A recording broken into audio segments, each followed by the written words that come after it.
అనకాపల్లి జిల్లా నర్సీపట్నం మాజీ ఎమ్మెల్యే గణేష్ పై దాడి చేసిన వారిని శిక్షించాలంటూ పోలీసులకు ఫిర్యాదు. దాడి చేసిన వారిపై 2 రోజుల్లో చర్యలు చేపట్టాలి, లేకుంటే ఆందోళన ఉధృతం చేస్తాం. నర్సీపట్నంలో ఉద్రిక్త పరిస్థితులు నెలకొన్నాయి. మాజీ ఎమ్మెల్యే గణేష్ పై జరిగిన దాడిని ఖండిస్తూ వైసీపీ నాయకులు పోలీస్ స్టేషన్లో ఫిర్యాదు చేశారు. ఈ సందర్భంగా మాజీ మంత్రి గుడివాడ అమర్నాథ్, బుడి ముత్యాల నాయుడు, ధర్మశ్రీ తదితరులు కలిసి అధికారికంగా ఫిర్యాదు సమర్పించారు. సోమవారం రాత్రి సుమారు 8:30 సమయంలో నర్సీపట్నం పెద్ద చెరువు వద్ద నిర్మాణంలో ఉన్న శైవ క్షేత్రాన్ని పరిశీలించడానికి మాజీ ఎమ్మెల్యే గణేష్ వెళ్లినట్లు గుడివాడ అమర్నాథ్ తెలిపారు. అక్కడి ప్రజలు, రైతులు ఎదుర్కొంటున్న సమస్యలను తెలుసుకోవడానికి ఆయన వెళ్లారని చెప్పారు. ప్రభుత్వ చెరువులో జరుగుతున్న నిర్మాణాలపై ఇప్పటికే స్థానికులు కోర్టును ఆశ్రయించారని, కోర్టు ఉత్తర్వులను విస్మరించి పనులు కొనసాగుతున్న నేపథ్యంలో గణేష్ అక్కడికి వెళ్లినట్లు వివరించారు. ఈ సమయంలో టీడీపీ నాయకులు, వారి అనుచరులు గణేష్ను అడ్డుకుని కర్రలు, రాళ్లతో దాడికి దిగారని ఆరోపించారు. ఆయన ప్రయాణిస్తున్న కారుపై దాడి చేసి అద్దాలు పగులగొట్టడమే కాకుండా ప్రాణాపాయం కలిగించేలా వ్యవహరించారని పేర్కొన్నారు. ఘటన అనంతరం గణేష్కు వైద్య పరీక్షలు నిర్వహించారని, పెద్దల సమక్షంలో పోలీసులకు ఫిర్యాదు చేయాలని నిర్ణయించినట్లు తెలిపారు. ప్రజా సమస్యలపై స్పందిస్తూ వెళ్లిన నాయకుడిపై ఈ విధంగా దాడి చేయడం తీవ్రంగా ఖండనీయమని గుడివాడ అమర్నాథ్ అన్నారు. రాష్ట్రంలో హింసాత్మక రాజకీయాలు పెరుగుతున్నాయని, ప్రశ్నించే వారిని అణచివేయడానికి ప్రయత్నాలు జరుగుతున్నాయని విమర్శించారు. ఈ ఘటనపై పోలీసులు తక్షణ చర్యలు తీసుకోవాలని, లేనిపక్షంలో ఆందోళనలు చేపడతామని హెచ్చరించారు. బుడి ముత్యాలనాయుడు మాట్లాడుతూ నర్సీపట్నంలో ఇలాంటి ఘటనలు గతంలో ఎన్నడూ జరగలేదని తెలిపారు. కోర్టు ఉత్తర్వులను అమలు చేయాలని కోరుతూ వెళ్లిన గణేష్పై దాడి జరగడం బాధాకరమని అన్నారు. పార్టీ మొత్తం ఆయనకు అండగా ఉంటుందని స్పష్టం చేశారు. ఈ ఘటనను వైసీపీ నాయకులు తీవ్రంగా ఖండిస్తూ, బాధ్యులపై కఠిన చర్యలు తీసుకోవాలని పోలీసులను కోరారు. ప్రాంతంలో ఉద్రిక్త పరిస్థితులు నెలకొనడంతో పోలీసులు అప్రమత్తంగా ఉన్నారు. నిన్న 27వ తారీఖు సుమారు 8:30 రాత్రి 8:30 గంటల సమయానికి నర్సీపట్నంలో పెద్ద చెరువులో సృష్టి క్షేత్రం అని చెప్పి స్థానిక శాసనసభ్యులు అలాగే సభాపతి అయినటువంటి అయ్యన్న పాత్రుడు గారు, వారి కుటుంబ సభ్యులు అందరూ కూడా కలిసి అక్కడ కొన్ని నిర్మాణాలు చేయడానికి సంబంధించి స్థానికంగా ఉన్నటువంటి రైతులతో కానీ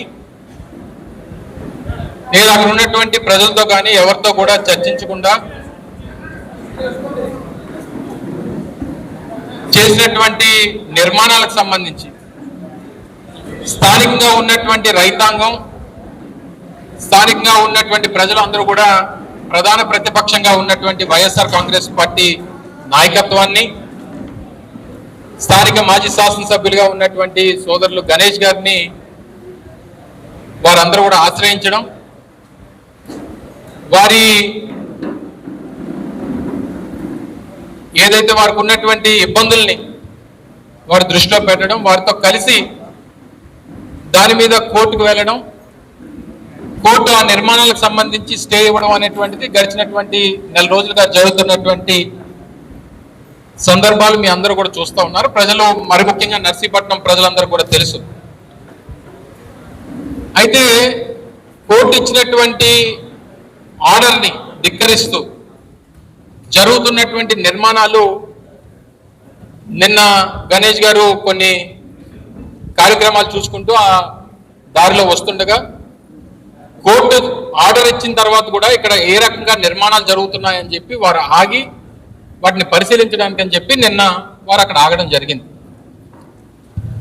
సహజంగా ప్రజలకు సంబంధించిన అదే వ్యక్తిగతమైనటువంటి ఎవరి ఇండివిజువల్ ల్యాండో లేదా ప్రైవేట్ ప్రాపర్టీ కాదు, గవర్నమెంట్కి సంబంధించి ప్రజలకు సంబంధించినటువంటి చెరువు, ఇందులో అక్రమంగా నిర్మాణాలు జరుగుతున్నాయన్నటువంటి ఉద్దేశంతో వారు నిన్న అక్కడ ఆగడం జరిగింది. ఆగినప్పుడు కొంతమంది తెలుగుదేశం పార్టీ నాయకులు, స్థానిక తెలుగుదేశం పార్టీ నాయకులకు సంబంధించినటువంటి అత్యంత దగ్గరగా ఉండేటువంటి వారి అనుచరులు, కొంతమంది మర్డర్ కేసులో ఉన్నటువంటి వారు, కొంతమంది గంజాయి కేసులో ఉన్నటువంటి వారు, కొంతమంది మీద రౌడీ షీటర్లు ఉన్నటువంటి వారు, కొంతమంది గతంలో జైలుకి వెళ్ళి వచ్చినటువంటి వారు, వీరంతా కూడా ఒక్కసారిగా గుమిగూడి రాడ్లు, కర్రలు, కత్తులు అన్ని పట్టుకొని వచ్చి నిన్ను అయ్యన్న పాత్రుడిని చంపేయమన్నాడు అని చెప్పి అరుస్తూ వారిని భయభ్రాంతులకు గురి చేస్తూ వారి మీద దాడి చేసినటువంటి ఘటన నిన్న రాష్ట్రం అంతా కూడా చూసింది.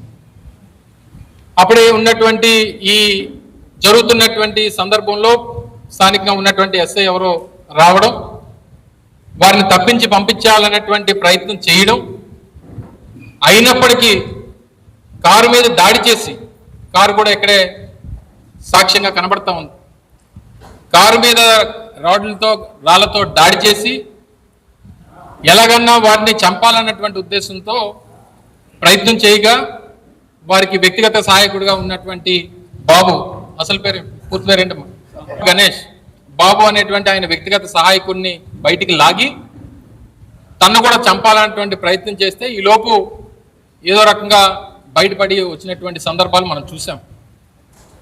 తీరా బయటకు వచ్చిన తర్వాత తను కూడా ఎమ్మెల్సీ చేయించడం, నిన్న సాయంత్రమే నిన్న నైటే కేసు రిజిస్టర్ చేయాలని చెప్పి కంప్లైంట్ ఇవ్వాలని చెప్పి నాయకత్వం అంతా కూడా అనుకోవడం, అప్పటికే చాలా మంది తెలుగుదేశం పార్టీ అధికార పార్టీకి సంబంధించినటువంటి కార్యకర్తలు నాయకులు పోలీస్ స్టేషన్ని ముట్టడించారు.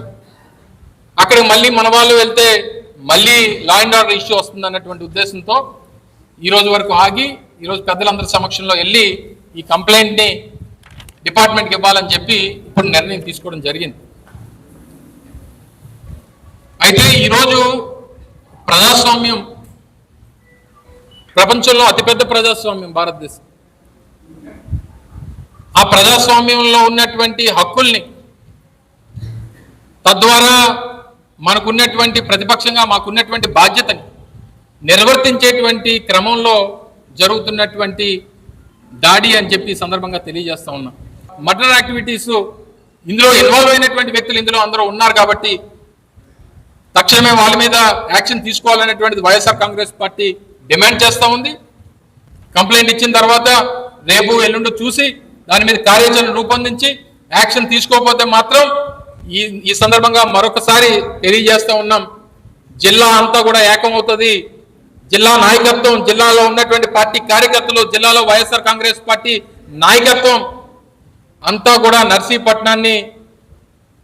నర్సీపట్నం వేదికగా ప్రభుత్వాన్ని నిలదీసేటువంటి రోజు తెచ్చుకోవద్దు అనేటువంటి విషయాన్ని మరొకసారి ఈ సందర్భంగా మీ ద్వారా తెలియజేసుకుంటూ, మరొకసారి ఈరోజు నాయకత్వం అంతా కూడా రావడానికి కారణం మీకు తోడుగా పార్టీ ఉంది, మీకు తోడుగా మీ కుటుంబం ఉంది, మీకు ఏ ఆపద వచ్చినా మీ కుటుంబ సభ్యులు మీకు అండగా నిలబడతారు, మీ ముందుండి నిలబడి పోరాటం చేస్తారనేటువంటి మెసేజ్ని ఇవ్వాలన్నటువంటి ఉద్దేశంతో ఈరోజు జిల్లా నాయకత్వం అంతా కూడా మీదే వచ్చిందనేటువంటి విషయాన్ని తెలియజేసుకుంటూ, గణేష్ గారు ఆయన ధైర్యవంతుడు, అందులో ఏ రకమైనటువంటి మరో ఆలోచన లేదు. కానీ వారి కుటుంబ సభ్యులకి, వదినికి కానీ పిల్లలకు కానీ వారి తల్లికి కానీ వారందరికీ భరోసా ఇవ్వాలన్నటువంటి ఉద్దేశంతోనే ఈరోజు అందరూ కూడా రావడం జరిగింది అనేటువంటి విషయాన్ని మరొకసారి ఈ సందర్భంగా తెలియజేస్తా ఉన్నాం. వైఎస్ఆర్ పార్టీకి ఎవరైనా ఇస్తారు, గతంలో మన ప్రాంతంలో లేనటువంటి సంస్కృతిని ఈరోజు నర్సీపట్నం ఎయిర్పోర్ట్లో ఇటువంటి సంస్కృతి తీసుకురావడం మంచి పద్ధతి కాదు. రాత్రి దాడిలో పాల్గొన్నటువంటి వ్యక్తులు ముందుగా అమరుగా మాట్లాడుతున్నప్పుడు దాడిలో పాల్గొన్నటువంటి వారు గంజాయి కేసుల్లో ఉన్నటువంటి వారు, గతంలో శిక్ష అనుభవించినటువంటి వారు, రౌడీ షీటర్లు చేసినటువంటి వారు, ఇలా ఇటున్నటువంటి నాయకత్వం జరిగినటువంటి సంఘటన మీద వారికి సంబంధం లేకపోతే ఈసారికి వారు ఖండించవలసినటువంటి అవసరం ఉంది. ఇప్పటికీ వారు నమ్మకం వారి తాలూకా సహకారంతోనే ఇదంతా కూడా జరిగింది. వారి తాలూకా సంఘటన చూస్తుంటే రాష్ట్ర వ్యాప్తంగా వైఎస్ఆర్సీపీ శ్రేణులతో పాటు మధ్యస్థంగా ఉన్నటువంటి వాళ్ళందరూ కూడా ముఖ్యంగా వేసుకుంటున్నారు. ప్రజా సమస్యల కోసం ప్రజాస్వామ్యబద్ధంగా ఏ ప్రజాప్రతినిధి అయినా సరే ప్రశ్నించకూడదనేది రాత్రి జరిగినటువంటి సంఘటన ద్వారా అర్థమవుతుంది. కేవలం ఇక్కడ పెంచెరువు నిర్మాణంలో అక్రమంగా కట్టడాలు కట్టొద్దని అక్కడ ఉన్నటువంటి రైతాంగం అంతా కూడా నర్సీపట్నంలో ఉన్నటువంటి గతంలో శాసనసభ్యులుగా పనిచేసినటువంటి సోదరుడు గణేష్ దగ్గరికి విన్నవించుకుంటే గణేష్ చెప్పాడు, మనం ఈ ప్రభుత్వానికి ఎన్ని చెప్పినా సరే చెప్పుకుంటున్నట్టు కూడా ఉండదు. ఎందుకంటే ఇది ఈ ప్రభుత్వంలో ఉన్నటువంటి పెద్దలు కానీ కాదు, ప్రభుత్వంలో ఉన్నటువంటి పెద్దలు కానీ ఒక రౌడీ రాజ్యంగా ఉన్నది. కోర్టు పరంగా మనకు న్యాయం జరుగుతుందని కోర్టుకు వెళ్ళాడు పాపం. పెద్ద చెరువులో నిర్మాణం చేయకూడదని స్టే ఇచ్చారు. కోర్టు వారు స్టే ఇచ్చిన తర్వాత కూడా అక్రమంగా నిర్మాణాలు చేసేస్తుంటే రాత్రి ఏదో కార్యక్రమానికి వెళ్ళి ఇదేంటి తప్పు, కోర్టులో ఉంటుండగా కోర్టు స్టే ఉంటుండగా ఈ పని చేయడం మంచిదాన్ని ప్రశ్నించడానికి చెప్తే మీరు గణేష్ పై మద్దతు చేయడానికి వస్తారా? మీరు ఏమనుకుంటున్నారు? ప్రభుత్వంలో ఒక ప్రజాస్వామ్యబద్ధంగా పరిపాలించడానికి ఉన్నారా, లేదంటే ఇంక ప్రశ్నించడం లేపెద్దాం చూసారా? మన జోగానే అంతకుముందేమో ఒక రామకృష్ణ, ఆ తర్వాత ఏమో అంబటి రాంబాబు, ఎవరు అడిగితే వాళ్ళేమో కొట్టడం, ఇల్లు తగలెట్టడం, మట్టి చేయడమే మీ సంస్కృత. ఇందాక మా అమ్మ చెప్పినట్టు మీ నేపథ్యమే, మీ పుట్టికే, మీ డిఎన్ఏలోనే ఒక రౌడీ రాజ్యంగా మార్చేద్దాం, రాష్ట్రాన్ని అల్లకొల్లం చేద్దాం చూస్తున్నారా? ఏంటి మీ సంకేతం? లోకేష్లో కేసు ఉందని చెప్పి అందరి మీద ఏంటంటే తప్పుడు కేసులు బాగా చేస్తారా మీరు? నీ పేరులో ఉంది లోకేష్ అని, కానీ లోకేష్ ఉంటే ఆ పేరులో కేసు ఉంది కదని కేసే పర్మాలుగా రెడ్డి రాజ్యాంగం పెట్టడం, తద్వారా కేసు బుక్ చేయడం.